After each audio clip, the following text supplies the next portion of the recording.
My name is Z. Welcome back to our podcast. This is our second of our podcast series, Circadian Reboot. And last week we did a little bit of an introduction as to how Z and I met and Z's history. But today I think we'll get into a little bit more about what happened to me when I got sick. Yeah, let's put the spotlight on you. Okay, so what happened was I was living in Europe after I finished university. And I was living in a really moldy apartment. I didn't understand at the time how toxic mold was.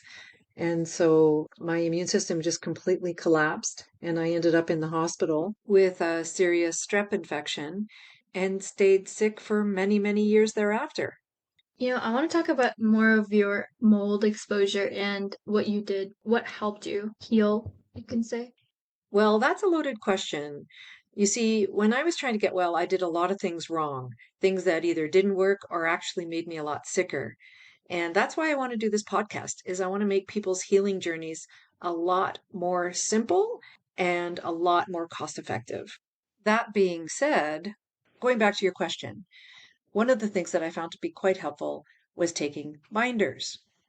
But I say this with a bit of a cautionary tale because you have to be careful taking binders as they can pull out the good with the bad.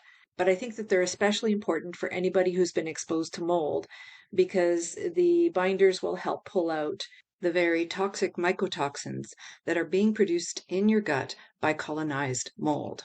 What's an example of a binder? Chlorella is a good binder. Fulvic acid is a good binder. Charcoal is a good binder. Glucomannan is a good binder. There's lots and lots of good binders. These are some of the more common ones that I just cited. Chlorella.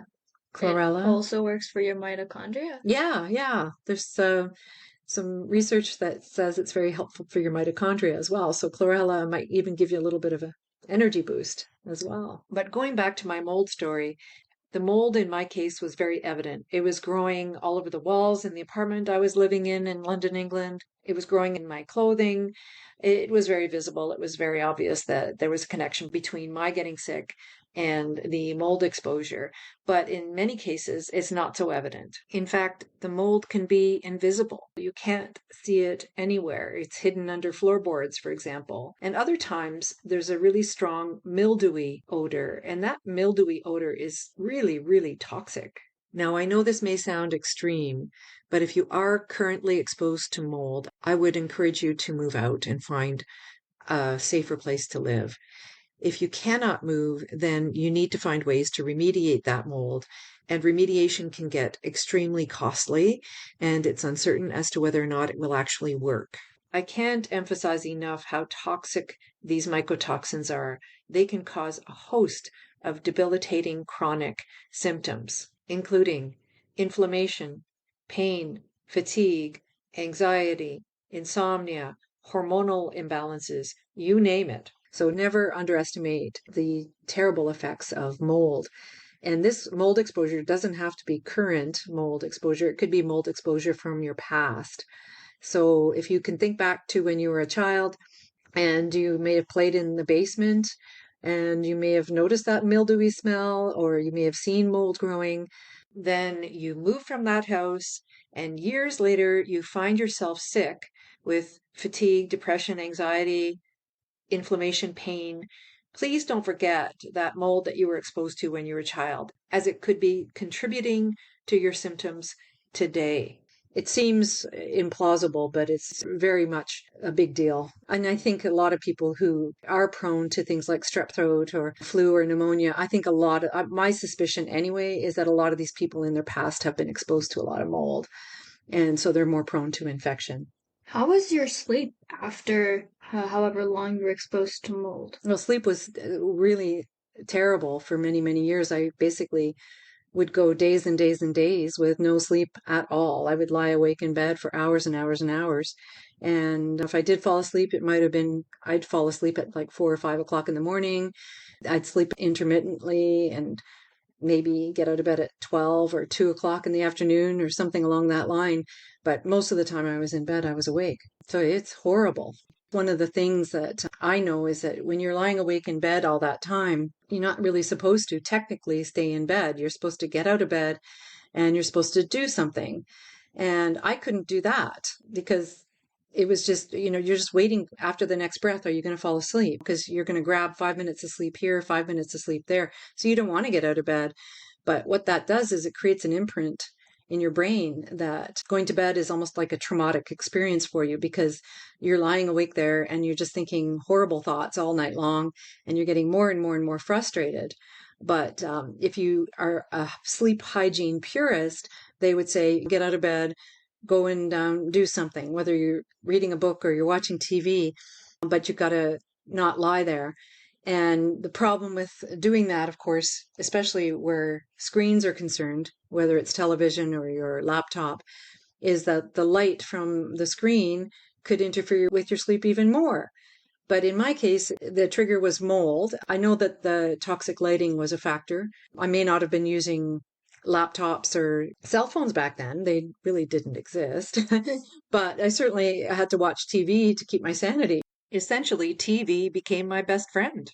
But, I didn't know about blue light and how toxic it was, and I didn't know about blue light blocking glasses. But I did watch TV because I couldn't read a book. I didn't have any memory. I couldn't remember what I had just read. If I read a sentence, I'd have to reread that sentence 2 or 3 or 4 times before I could understand what I was reading. Like your brain is in an absolute fog.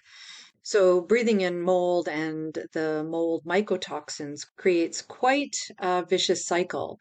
The mycotoxins interfere with your sleep, and then you can't sleep, which means you can't heal. So it's a devastating thing to go through. And then back in the 80s and the 90s when I was sick, of course, hardly anybody understood it. So they label you as being lazy or whatever. I wasn't lazy at all. By that point in time, I had 2 university degrees, and I had worked a part-time job while I was at university, and I was very high functioning. And then you basically just go one day to the next and you're a different person, just because of the mold exposure and the mold depleting my immune system. And then I had a terrible, terrible infection. And today, of course, you would be labeled with something like long COVID. But in some cases, it could be like Lyme disease or lupus or MS, fibromyalgia. It could be a host of different labels. But in some cases, I think a lot of those people probably did have mold exposure in their lives. Maybe not, but it's just something I'm very suspicious of. Of course, you have to couple that with malnutrition. I do believe, that I didn't have a really good base simply because I was raised on so many processed foods as a kid. Terrible, terrible diet. In the 1960s, women were brainwashed to believe that these shelf-stable foods were better for you than fresh foods, than cooking food from scratch. So they would have been early on in the days of demonizing things like butter and red meat and making your own gravy. I mean, women back then still did do some of those things, but there was a beginning rumblings of what would become the demonization of animal fat and dietary cholesterol. And so in the 70s, things get worse for me, because not only was I raised on a lot of processed foods in the 60s, in the 70s, the low-fat diet came, big time, huge, low fat everything. And Weight Watchers, and here I am, a teenager, and I'm on a 500 calorie a day diet, starving my brain, starving my hormones, because back then the marketing behind being skinny and popular was huge. You had to be skinny, and if you were an ounce overweight, you would be labeled as fat. I wasn't fat, but because of all the marketing back then, I felt fat. I was told I was fat. So I joined groups, weight loss groups in my teens because of all that societal pressure. In hindsight now, I can see how absurd it was. And unfortunately, the absurdity of this low-fat dieting and semi-starvation and weight loss and being skinny as being popular, this whole trend still exists today in 2023. And it's only leading to the downfall of our health. I think it's the marriage of the toxic lighting, Right. looking at screens, and the screens throwing off your circadian rhythm, all your hormones and your neurotransmitters, along with the low-fat diet, and in many cases as well, mold exposure. I think it's the combination of all these things that is leading to our physical and mental health crisis. It's really no wonder why we're seeing so many people struggle with mood disorders today. Oh, yeah. And people think today, where's all this anxiety come from? It's some mystery. I'm like, no, it's not a mystery. It's because they've strayed away from Mother Nature so far that their nervous systems are completely shattered. Yeah, I notice I get really tired after I look at my phone. There was a period where I had left the hospital last year and I didn't have my phone, I didn't have my laptop with me. You escaped? Did you escape from the hospital? No, I was discharged Oh. and it was pretty easy actually to leave. Mm. They just wanted you out. They asked me like, "Why do you want to leave?" And I was just like, "I want to live with my cat. I want to live for my cats." And they're like, "Yeah, okay, that's a good enough answer." And they left me out. But I was craving fresh air because they won't let you open the windows, Mm-hmm. so we weren't allowed to leave. But I really was craving fresh air. I just knew like after 2 weeks, I just couldn't stand there any longer. Anyways, so I left, and yeah, I didn't get my phone or my laptop back. Okay. And so I kind of had nothing for a month or two. And I noticed I felt so productive and I felt so much better. And I knew there was some sort of fatigue associated with looking at the computer, looking at the screen. I just knew it. But I didn't know it was because of the blue light. I was so uneducated or unaware about it. Well, it's the blue light in combination probably with the radiation coming off the phone too, right? Or the laptop. It's what you call dirty Dirty, electricity. yeah, you're right. Dirty electricity, yeah. Yeah, tell us more. Well, dirty electricity can be generated from everything from your home appliances to power lines to your cell phones to your laptops.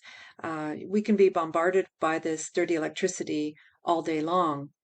So it's important, especially when you sleep at night, to make sure that you don't sleep near your cell phone or your laptop, and that even beside your bed or even behind the wall where you sleep, that you're not being exposed to a lot of electricity from, say, for example, a refrigerator on the other side of the wall.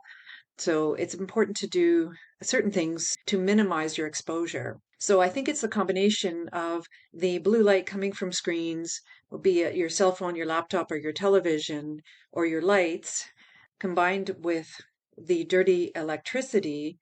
I think that's a perfect storm to really disrupt your body's own electrical charge, because we are electrical beings. And so when you're around all this dirty electricity, it has to affect us. And there are studies that show it can affect us adversely with regards to our immune system, our nervous system function, and so on. So if you're feeling tired from looking at screens, it's not your imagination. I think it's very, very real. And I think that the companies, yes, I think they should do more to fix some of these problems, but really they're putting the onus on us to take responsibility and minimize our exposure to things like blue lights and or dirty electricity. So, what are things that we can do? Oh, there's devices you can buy to put on your cell phone to try and neutralize some of the radiation coming off the cell phone. You can dim the bright light on your cell phone too, so you lower the amount of blue light. Yeah, I have this thing here on my laptop. Z and I are sitting in front of my laptop, and I have a screen on top of my laptop to try and reduce some of the blue light. Flex and Iris, I think, are software programs you can download to lower the amount of blue light on your screen, whether it's the cell phone or your laptop. That's great. You know, and at night, of course, you don't want your cell phone near your body or your laptop near your body when you're sleeping, because that will interfere with your sleep very commonly. Yeah, it's very unhealthy to have your phone beside you. That's right, Z. Don't keep your cell phones or laptops in your bedroom. And another good idea is to turn off your router.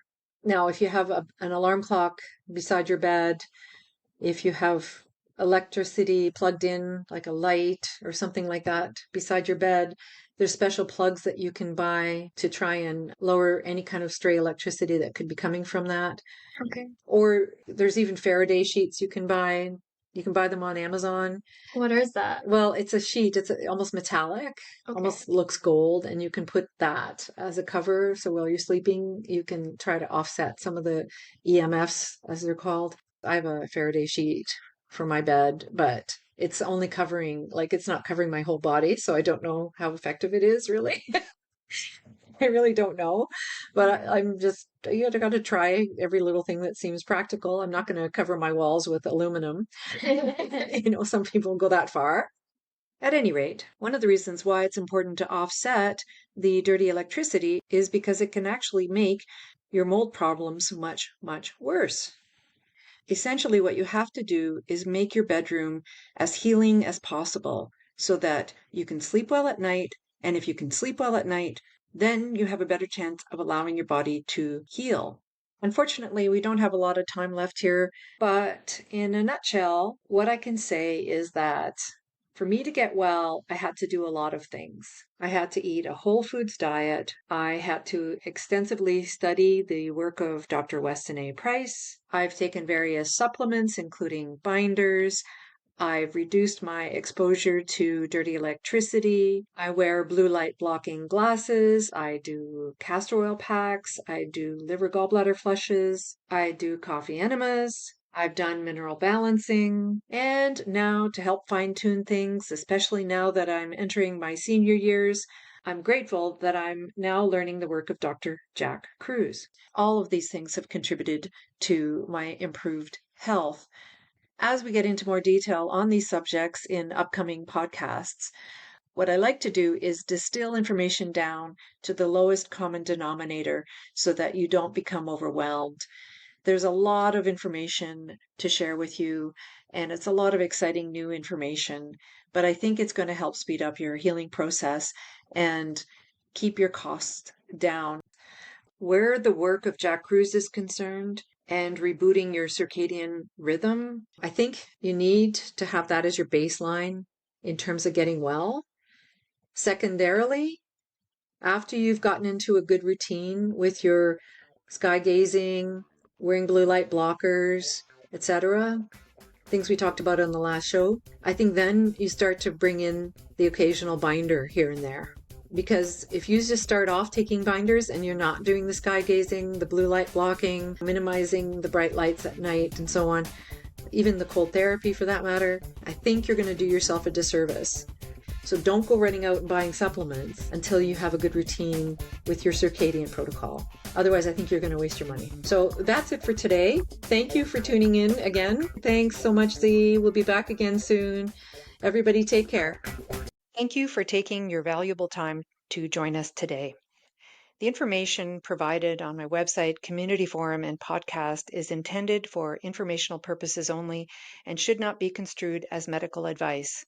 We are not licensed medical professionals, and the content shared here is not a substitute for professional medical advice, diagnosis, or treatment. If you are seeking health advice or have specific medical concerns, we strongly encourage you to consult with a qualified medical doctor or healthcare provider. They are trained to evaluate your individual health needs and provide personalized recommendations tailored to your unique circumstances. By accessing and using my website, participating in my member forum, or listening to my podcast, you agree to acknowledge and abide by this disclaimer. We do not assume any responsibility or liability for actions taken based on the information provided herein.